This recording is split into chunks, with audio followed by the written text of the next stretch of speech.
Assalamualaikum warahmatullahi wabarakatuh. Bagaimana kabarnya teman-teman? Ya, semoga sehat selalu ya.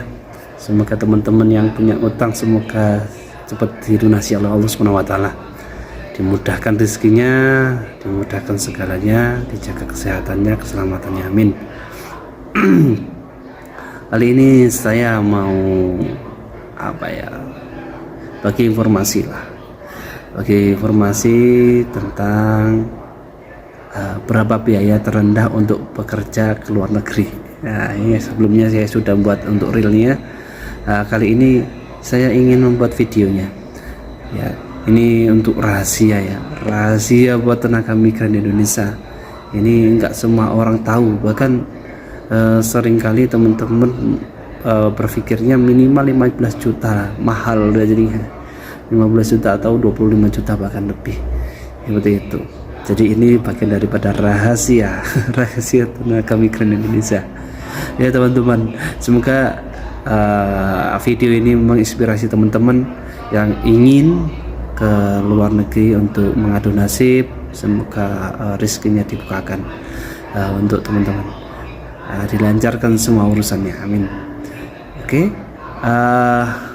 berapa sih biaya terendah untuk kerja ke luar negeri? Nah, masing-masing pengalaman teman-teman mungkin berbeda-beda ya, berbeda-beda pastinya, pengalamannya berbeda-beda, biayanya pun berbeda-beda. Mau dari Jawa, mau dari Lombok ataupun dari Sulawesi pun mungkin biayanya berbeda-beda. Tapi kali ini saya akan membagikan menurut saya. Ini menurut saya berarti menurut pengalaman saya. Menurut pengalaman saya yang saya dapati selama perjalanan karir saya lah. Oke, berapa sih biaya terendah untuk keluar negeri ya? Kalau saya itu 5 juta aja cukup. Sudah cukup menurut saya, udah cukup. Kok bisa kok hanya 5 juta ya, gitu. Kok bisa 5 juta aja, sedangkan yang lain itu sampai 25 juta, bahkan gajinya yang rendah pun, yang di bawah itu bahkan bisa sampai 5 kali lipat daripada biaya yang saya keluarkan. Kok bisa kan gitu. Jadi kali ini akan saya akan saya kupas kenapa kok bisa yang lain itu sampai 20, 25 itu, bahkan lebih daripada itu, padahal ada yang gajinya bersama, ada yang jauh dari saya, gajinya itu setengah dari saya kalau salah gitu. Kok bisa gitu. Nah, ya kita sudah tahu bahwa kerja ke luar negeri itu ternyata tak murah gitu. Ya sudah bukan rahasia ya. Itu teman-teman Mesir. Jadi kita sudah tahu bahwa kerja ke luar negeri itu nggak murah, pasti mahal.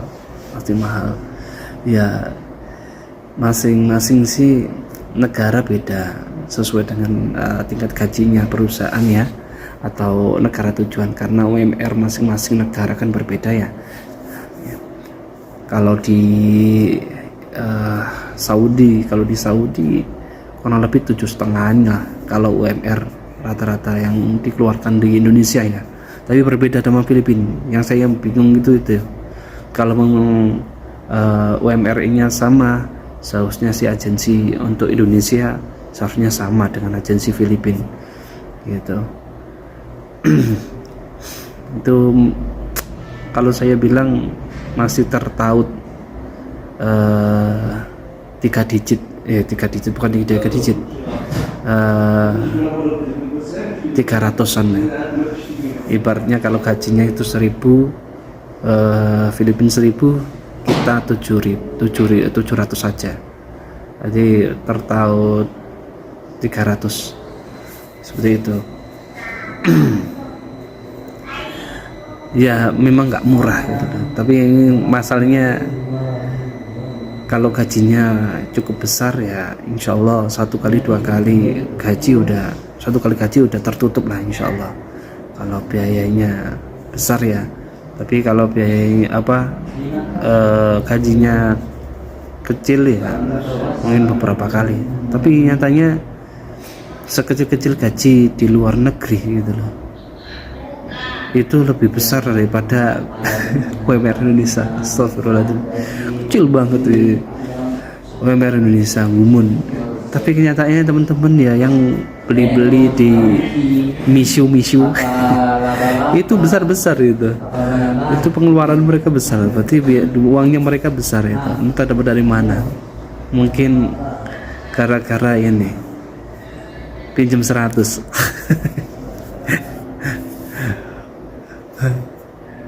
Rata-rata sih gini, rata-rata yang besar, cuman bisa jadi 0 kalau teman-teman biaya ke luar negeri, bisa jadi 0 kalau ada syarat-syarat tertentu gitu.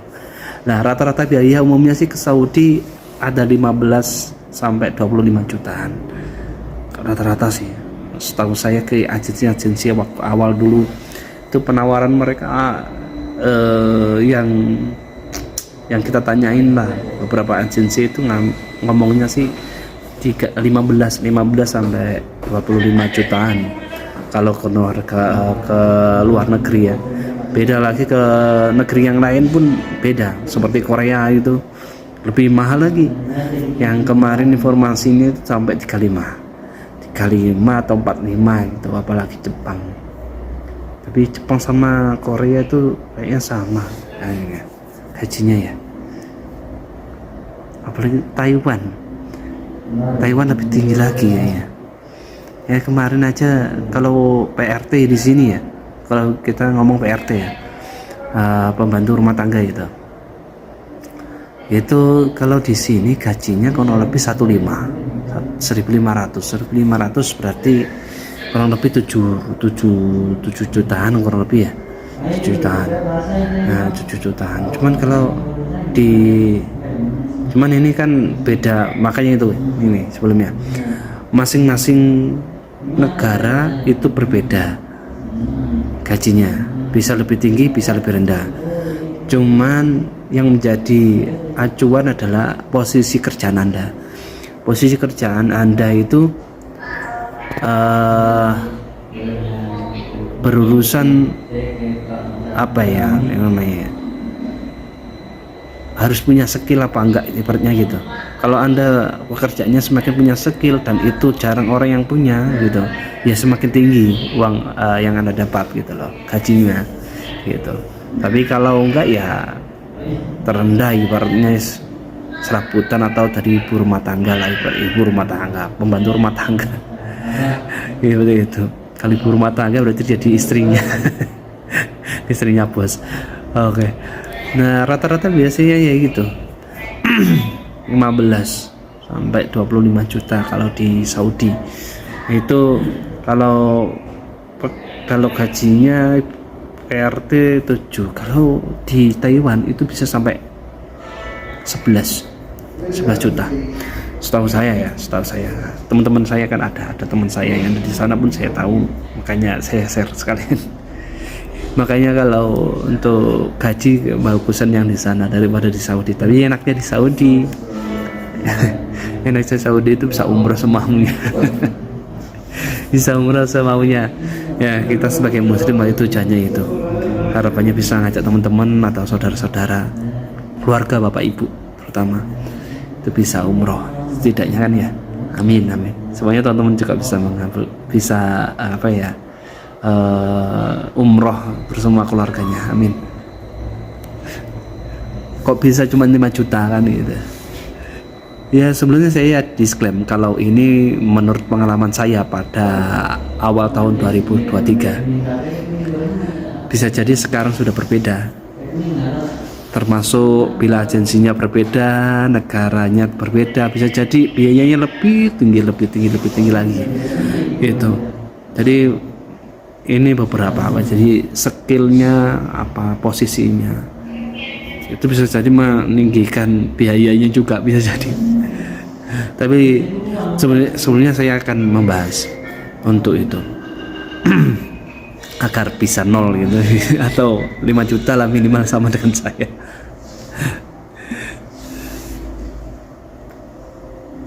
Bisa jadi sekarang sudah berbeda ya untuk biayanya. Terus sebelumnya saya ingin tanya pada teman-teman, yang dibutuhkan untuk bekerja ke luar negeri itu apa aja?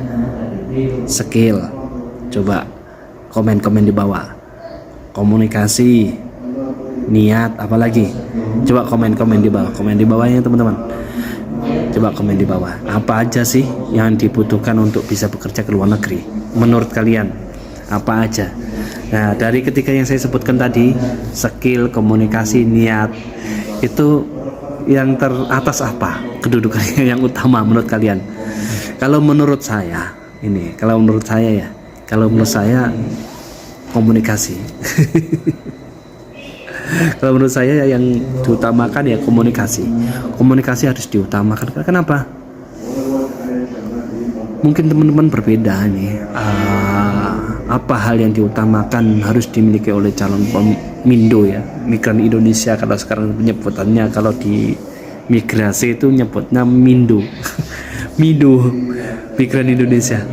Sebelum berangkat ke luar negeri apa aja nih yang dibutuhkan gitu. Mungkin berbeda yang utama bagi teman-teman. Tapi kalau menurut Mimin nih, kalau menurut saya ya komunikasi. Kenapa kok komunikasi? Ya, dimanapun tempat kerja kita diharuskan berkomunikasi, iya kan? Dimanapun, gitu lah, harus bisa komunikasi dulu. Kalau nggak bisa komunikasi, mau tahu apa? Nggak akan tahu apa yang harus dikerjakan. Terus apa yang diinginkan oleh perusahaan itu nggak tahu. Mau sama tim, mau sama bos atau majikan, sama saja.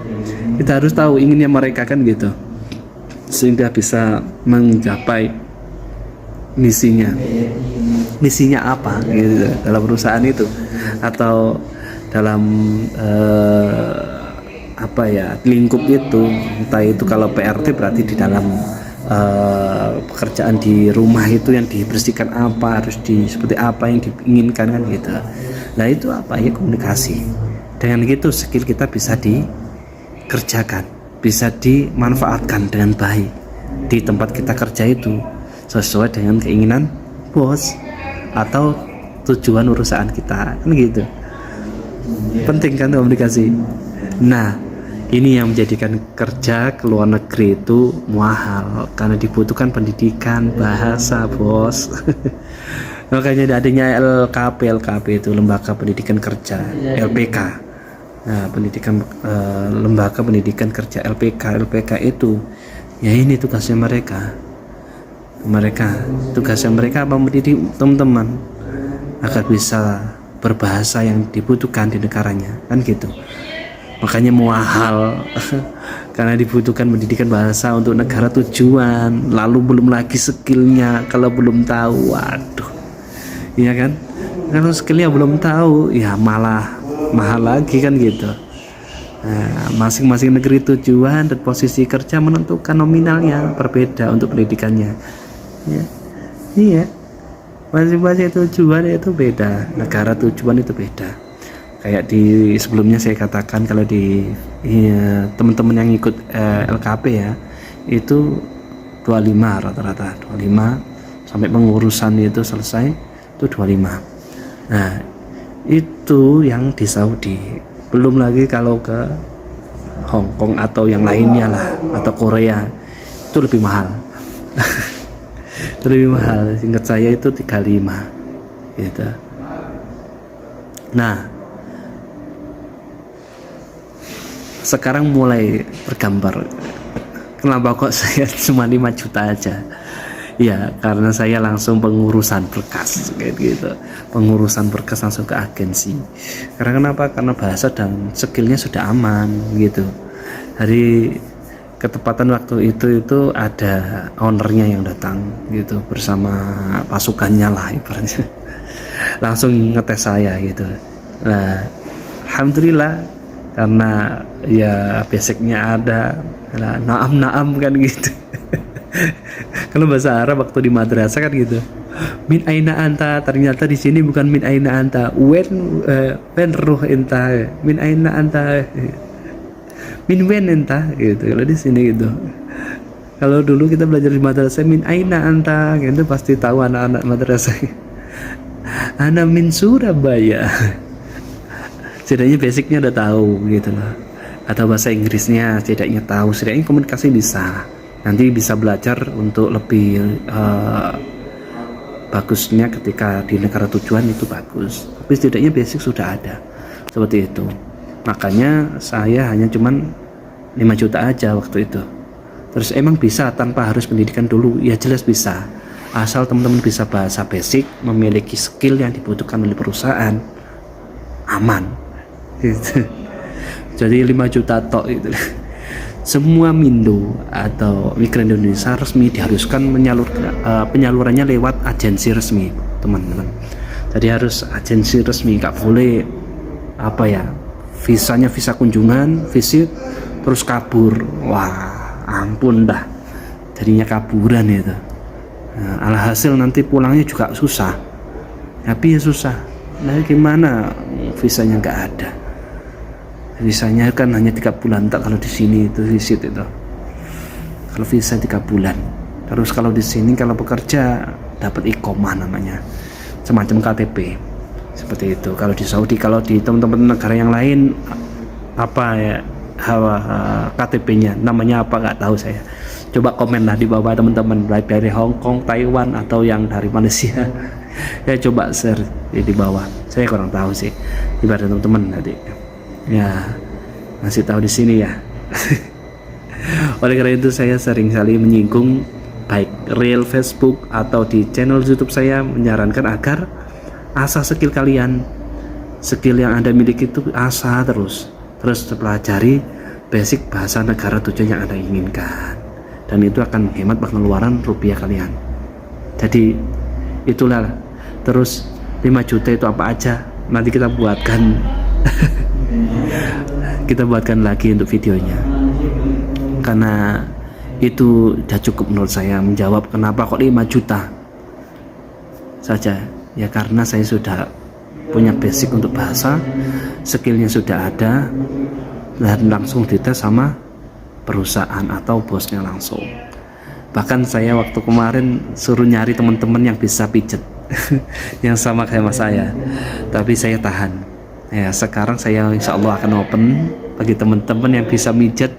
Komentar di bawah bilang mau, nanti bisa chattingan sama saya messenger. Insya Allah ini jalan rezeki bareng-bareng lah. Insya Allah dibukakan.